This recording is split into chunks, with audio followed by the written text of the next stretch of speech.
para subukan kung mahal ako ng asawa ko. Sinadya ng babae na gumamit ng mataas na boltahe para magpanggap na patay. At tulad nga ng inaasahan, nang umuwi ang asawa, niyakap niya ang kanyang asawa at humagulgol. Hindi nagtagal, dumating ang kaibigan ng babae. Nang makita si Chinchin na nakahiga at walang buhay, lumuhad sa lupa ang matalik na kaibigan at umiyak ng labis. Naaliw din si Chinchin na nagpapanggap na patay. Akala niya mayroon siyang mabuting asawa at matalik na kaibigan. Nagpasya siyang pakitunguhan sila ng mabuti. Pero sa mismong sandaling ito, dumating ang anak niya. Nanay, Tita Shen, patay na po ba talaga siya?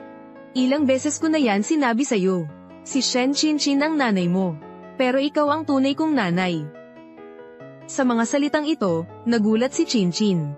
Hindi niya maintindihan kung bakit tinatawag ng bata si Linda na nanay. Ngunit sa sandaling ito, tinulungan ni Linda ang bata na tumayo at sinabi. Ang pamilya ni Chinchin ay napakayaman. Ipinagpalit niya ang anak ni Chinchin. Dahil lang sa araw na ito. Sa paggawa nito, makukuha ni Linda ang yaman ni Chinchin. Sa sandaling ito, lubos na nagulat si Chinchin. Hindi ko akalain, ang anak na mahal mo, ay anak pala ni Linda. At ang tunay mong anak ay napalitan. Pero litong-lito si Chinchin. Sino ba talaga ang nagkaanak kay Linda? Sa puntong ito, hindi na nagpanggap si Linda. Sinampal niya si Chinchin. Pagkatapos, sinipa niya pa ito ng malakas. Pagkatapos noon, lumapit siya para yakapin ang asawa ni Chinchin. Mula ngayon, akin ka na lang, sa akin ka lang mapupunta. Doon lang napagtanto ni Chinchin.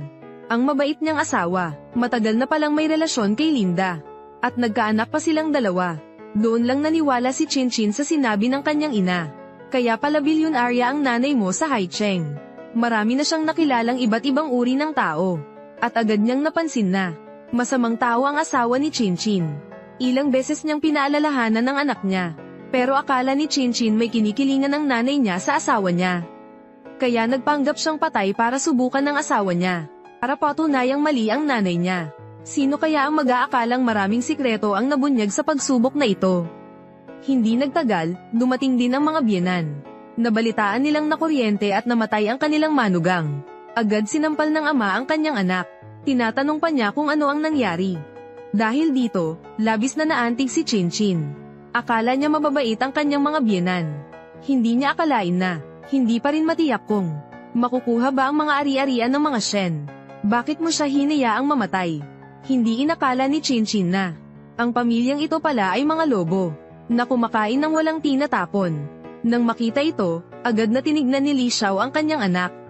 Bagamat hindi pa siya nakakakilos, patay na si Chinchin. Pero ang anak na babae ang magmamana ng lahat ng ari-arian. Nang marinig nila ito, saka lang sila nakampante. Agad silang nag-usap-usap para pagplanuhan kung paano aarte sa burol. Kaya pala ang lahat ng pag-aalala nila sa akin ay pawang pagkukunwari. Lahat ay dahil sa ari-arian ng nanay ko. Ay, nagkamali ako. Talagang nagkamali ako. Hindi sana ako nagmatigas at umalis ng bahay. Hindi ako nakinig kay nanay. At nagpakasal sa traidor na ito. Kinabukasan, dinalhan ng bilyonaryo ng regalo ang kanyang anak. Pero paulit-ulit niyang tinawagan pero walang sumasagot. Sakto namang nagtataka siya nang makita niya ang abiso ng pagkamatay sa pinto. Sa mga oras na ito, dinala na si Chinchin sa punerarya. Nagkunwari ring nagdadalamhati ang asawang lalaki. Pero nadidiri si Chinchin. Kung hindi lang dahil hindi pa siya nakakalabas sa pagpapanggap na patay. Sana'y nagising na siya agad. Para ibunyag ang tunay nilang kulay. Pero wala nang magawa si Chinchin kundi maghintay. Na matapos ang kalagayang ito. Sa sandaling ito, nagkunwari ring umiiyak si Linda. Nangako pa akong aalagaan kung mabuti ang anak ni Chinchin. Tutal, anak ko rin naman si Noan Yuan. Samantalang yang marumi mong anak. Sa tingin ko, matagal nang patay yang batang yan. Ang anak ko. Ibig sabihin, lalaki pala ang anak ko noon.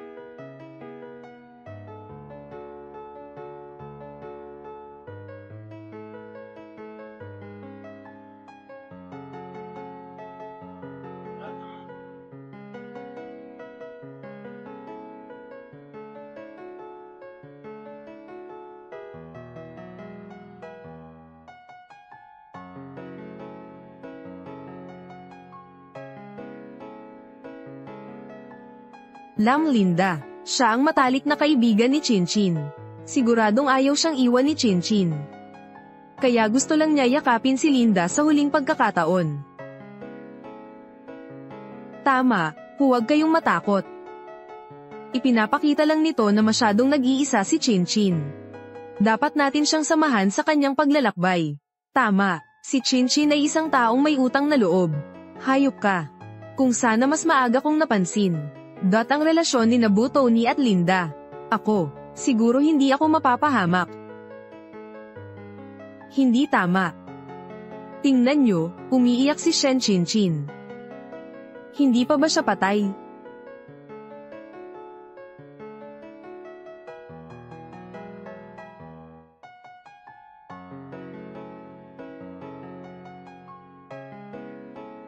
Chinchin.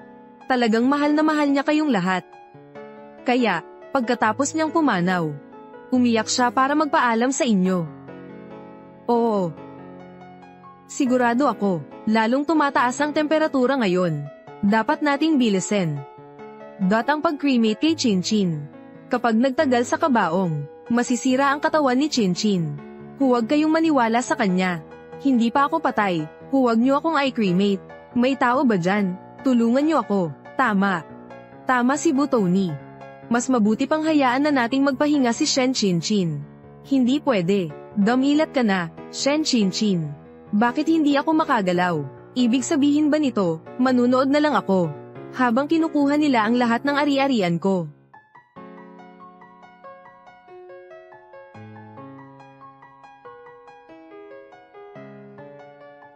Gumising ka na, gumising ka na.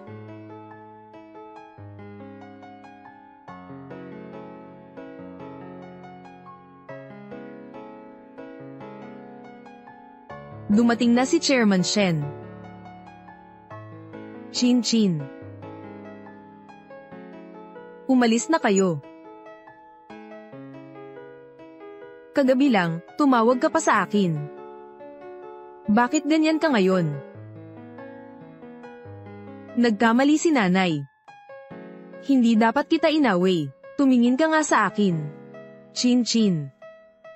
Anak, damilat ka. Tingnan mo ako. Andito na ako. Inay, tulungan mo po ako. Hindi pa ako patay. Gusto akong saktan ng pamilya mo.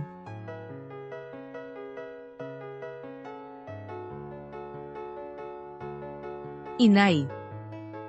Pasensya na po. Kasalanan ko dahil hindi ko inalagaan ng mabuti si Chinchin. Chinchin, may nanakit ba sa'yo? Sabihin mo sa akin. Andito ako. Hindi ko sila patatawarin. Presidente Shen. Lahat po ng ito ay mga hindi inaasahang pangyayari. Palagi kong itinuturing si Chinchin, na parang sarili kong anak. Ngayon nawala na siya. Labis akong nasasaktan. Wala na akong ganang mabuhay pa. Tama po kayo, Presidente. Kami rin po ay mga kapamilya ni Chinchin. Hindi namin gusto yan. Pero si Chinchin, wala na siya. Hiling ko lang. Ingatan mo ang iyong sarili.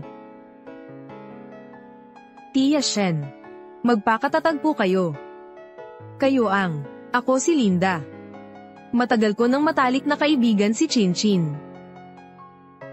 Dati, naghahanda pa ako ng party para sa kaarawan ni Chinchin. Kahit ang regalo niya, nabili ko na rin para sa kanya. Pero hindi ko akalain. Chinchin, nanay, okay lang ako, huwag kang malungkot, Maria. Huwag kang maniwala sa kanila, niloloko ka lang nila. Gusto nilang agawin ang ari-arian. Maria, kasalanan ko ang lahat. Sige na, saktan mo ako. Nagkasala ako kay Chinchin, ang mabait kong anak. Inaalagaan ng husto. Parang bubog kong ingatan. Ang munti kong anak. Nagdusa pa dahil sa'yo. Kumusta na kaya siya ngayon? Tingnan mo siya. Namatay siya sa kahinahinalang paraan. Ito. Kailangan mo akong bigyan ng paliwanag. Maria. Namatay si Chinchin dahil na kuryente. Pagka-uwi ko pa lang sa bahay, nakabulagta na siya sa sahig, at hindi na humihinga. Kung sana noong araw na iyon, Umuwi ako ng mas maaga. Siguro siya. Inay, saktan mo ako, saktan mo ako. Huwag mo akong tawaging inay. Wala akong manugang na katulad mo. Bayaran mo ako, ibalik mo sa akin ang anak ko. Sabi ninyo na kuryente raw si Binibining Shen. Nakahanap na ba kayo ng doktor? Paano kung mailigtas pa siya? Tama, maghanap kayo ng doktor. Baka mailigtas pa si Chinchin. Tama. Pagdating ng doktor dito, may iligtas nila ako. Tama ang sinabi ni Dishen. Biglaan ang nangyari. Hindi pa kami nakahanap ng doktor. Tatawagan ko na agad ang doktor. Hanapan na natin agad ng doktor.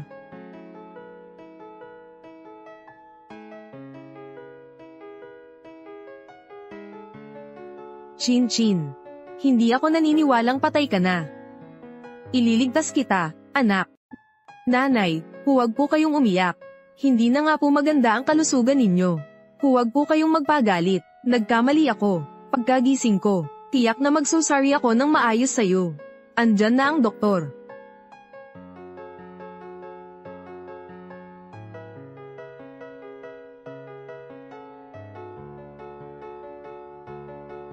Anong nangyari? Patay na nga ang taong ito. Pero, may init pa ang katawan. Doktor, kamusta na ang anak ko? May liligtas pa ba ang anak ko? Ano ba ang nangyari noon? Malakas ang ulan kagabi. Luma na kasi ang coffee maker kaya nasira ang cable. Nakuryente ang asawa ko. Sa unang tingin ko, mukhang namatay siya dahil sa kuryente. Siya. Wala nang buhay. Paano nangyari yun? Chinchin ko. Nagsisinungaling ka. Buhay pa naman ako. Naiintindihan ko na. Binayaran ka ni Tony. Magkakampi kayong lahat. Maruming doktor. Asawa ko, mahal kong asawa, Chinchin. Chinchin. Ikaw ang may gawa nito, no? Ang ganda-ganda pa naman ng coffee maker. Bakit nagka-short circuit? Ikaw to, hayop ka. Ikaw ang nanakit kay Chinchin. Nanay, ayaw ko rin pong mangyari kay Chinchin yun.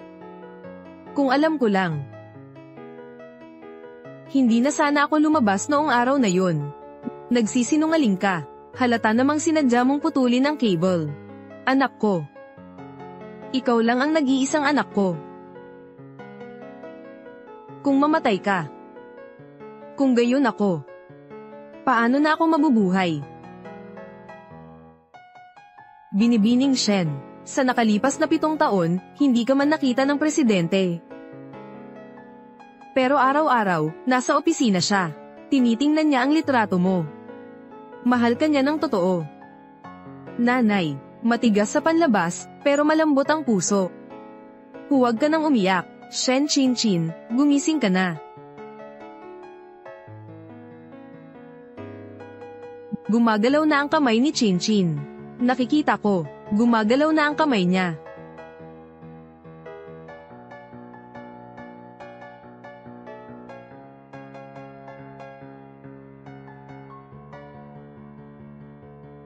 Ko Tuhan, ang baho mo.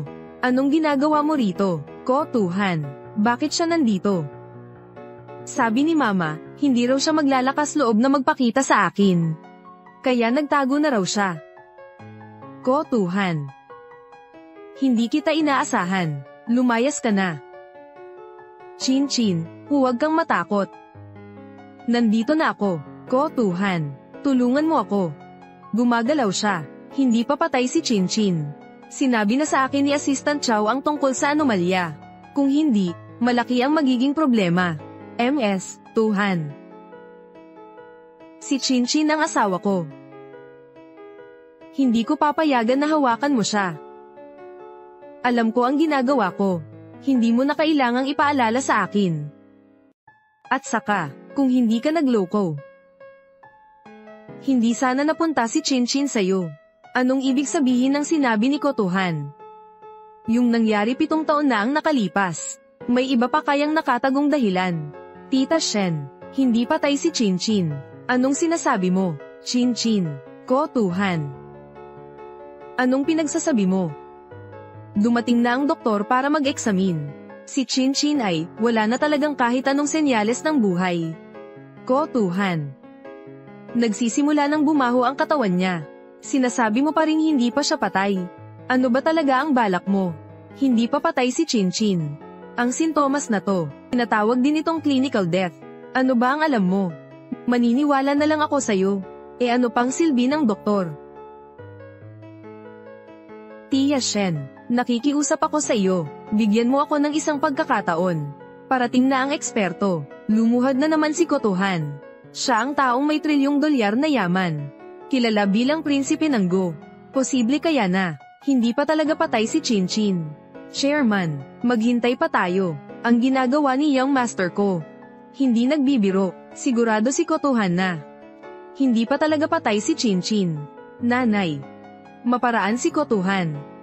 Huwag kang magpabiktima. Huwag mong kalimutan kung paano niya tratuhin si Chinchin noon. Mga tao. Palayasin niyo siya.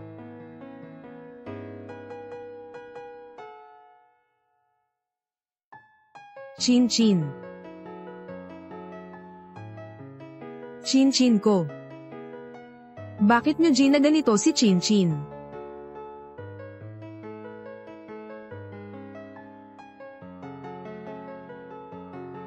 Chinchin. Okay ka lang ba? Kaninong anak ba tong batang to at napakasama? Sadyang itinulak pa si Chinchin. Kotohan, isa kang tunay na walang hiya. Patay na si Chinchin. Gusto mo bang hindi siya matahimik? Kotohan, huwag kang samobra. Hindi ako ang may gawa nito. Tinulak niya ako. Ang batang ito, may anak na si Kotohan. Nakakagalaw na ako. Ang batang ito, kamukha niya si Chinchin noong bata pa siya. Ang baho mo. Huwag mong pagbintangan ng iba. Ang noanyun ko. Mula pa noong bata ay maunawain at mabait. Paano niya magagawang itulak ka? Para mahawakan mo ang kabaong ng nanay niya. Hindi niya sinasadya yun. Kasi nakita niya na gumagalaw ang kamay ni Tiyahin Shen. Kaya nagulat siya. Anong pinagsasabi mo? Patay na si Chinchin. Paano siya gagalaw? Alam ko na. Sigurado ako, si Kotohan yan. Kotohan, sinasadya mo to, no? Kayong mag-ama. Sadyang nanggugulo lang. Para hindi makapagpahinga si Chinchin. Nanay, gumagalaw po siya kanina. Noan. Anong tawag mo sa kanya kanina? Nanay, napansin mo na pala, hindi ko tunay na anak si Noan. Ang tanda na yan na Shen. Ang talas pa rin ng pandinig. Ang tagal ko nang pinaplano to. Hindi pwedeng mabunyag. Tia Shen. Tinawag ni Noan na nanay si Chinchin. Sabi niya, nanay, gumagalaw si nanay. Nanay. Baka naman nagkamali ka lang ng dinig. Tia Shen. Hindi na pwedeng maghintay. Nag-text na ang mga taga-punerarya. Kung hindi pa cremate, kailangan pang maghintay ng susunod. Noong panahong iyon, Chinchin. Tita Shen. Hindi ka nagkakamali ng dinig. Yung bata. Lagi niyang tinatawag na nanay si Linlinda. Hindi ba ninyo napansin? Si Noan at si Chinchin ay hindi man lang magkamukha. Hindi nga magkamukha, iba ang ilong at mga mata. Hindi lang hindi magkamukha, halata namang ibang-iba. Hindi nga kamukha ni Chinchin ang batang ito. Ang totoo, dinala ni Kotohan ang batang ito. Kamukhang kamukha ni Chinchin noong bata pa. Kotohan. Huwag kang maghasik ng intriga. Tama. Hindi kulang sa nanay, hindi kulang sa tatay dito. Kamukhang kamukha ni Noan sina Chinchin at Tony. Talaga ba? Sa tingin ko, kamukha niya si Linlinda. Sa ngayon, hindi pa ako masyadong sigurado. Ito lang ang paraan para makapagpatagal. Ko Tuhan, alam kong galit ka sa akin. Noong una, sinabi ko kay Chinchin. Sinamantala mo siya noong panahong iyon. Tao ka pa ba? Bakit ganon? Ang taong nakatulog ko noong araw na iyon ay si Ko Tuhan. Kung gayon, ang batang ito ay... Ko Tuhan, hayop ka. Ang kapal ng mukha mong gawin yan kay Chinchin. Tia Shen, okay lang po ba kayo? Nanay, bakit nangyari to? Gumising ka na. Bakit hindi pa rin ako makagalaw? Bakit hinayaan mong magdusa si nanay ng ganito? Ko Tuhan, ang sama-sama mo. Hindi lang si Chinchin ang sinaktan mo. Pati ba naman ang nanay niya, hindi mo rin pinalampas? Tita Shen, pakinggan niyo po ako. Wala ka nang dapat ipaliwanag. Ko Tuhan, lumayas ka na sa harap ko. Bunoan-oan. Hindi siya anak ni Chinchin. Anak siya ni Nabu Tony at Linlinda. Paano nalaman ni Kauzihan ito? Hoy, gago, tigilan mo nga yung mga pinagsasabi mo. Si Noan-Noan ay anak ko at ni Chinchin. Talaga? May ebidensya ako.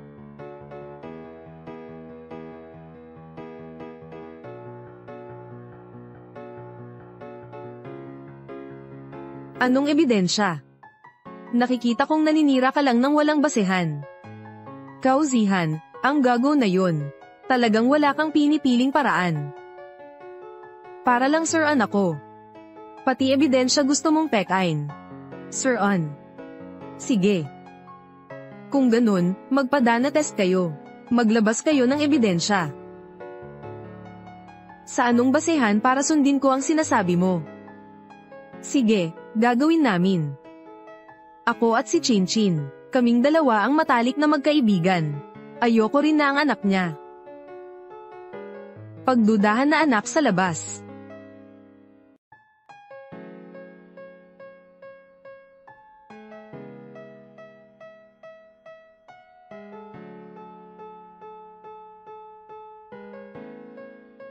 Baliw ka na ba? Bakit ba sunod ka ng sunod sa kanya? Gaga. Hindi mo ba nakikitang nagpapahaba lang siya ng oras? Paalisin niyo na siya agad. Ko Tuhan. Gusto mong magpadana test? Nagawa na rin namin yun. Ano pa bang gusto mo? Hindi mo ba gusto na matahimik na si Chinchin? Wala pang ang resulta ng DNA test. Bu Tony, ano bang kinakabalisa mo? Maria. Ma, bakit hindi niyo papaalisin si Ko Tuhan? Gusto niyo bang guluhin niya rito? At hindi mapayapa si Chinchin. Tia Shen, huwag po kayong magalit. Si Ko Tuhan, sinasadya niya yan. Gusto niyang guluhin ang lamay ni Chinchin. Hindi siya mapapanatag kahit patay na. Paalisin niyo na siya. Palabasin niyo siya. Hindi na kailangan. Aalis na ako. Bago ako umalis, jijisingan ko muna si Chinchin. Gamot ito na gawa ni Professor Brian. Kung iinumin to ni MS Shen, siguradong gigising siya. Tita Shen, narito na po ang gamot. Kapag nakainom ng gamot si Chinchin, maday gising na siya. Teka. Sinong nakakaalam kung ano to? Paano natin to ipaiinom kay Chinchin? Tama po kayo, Tita Shen. Mag-isip po muna kayo ng mabuti. Sabi niyo patay na si Chinchin. Kung patay na siya, wala nang problema kahit painumin ng gamot. Kung totoo ang sinasabi ko, paano kung magising siya? Tama si Ko Tuhan. Malay mo makatulong.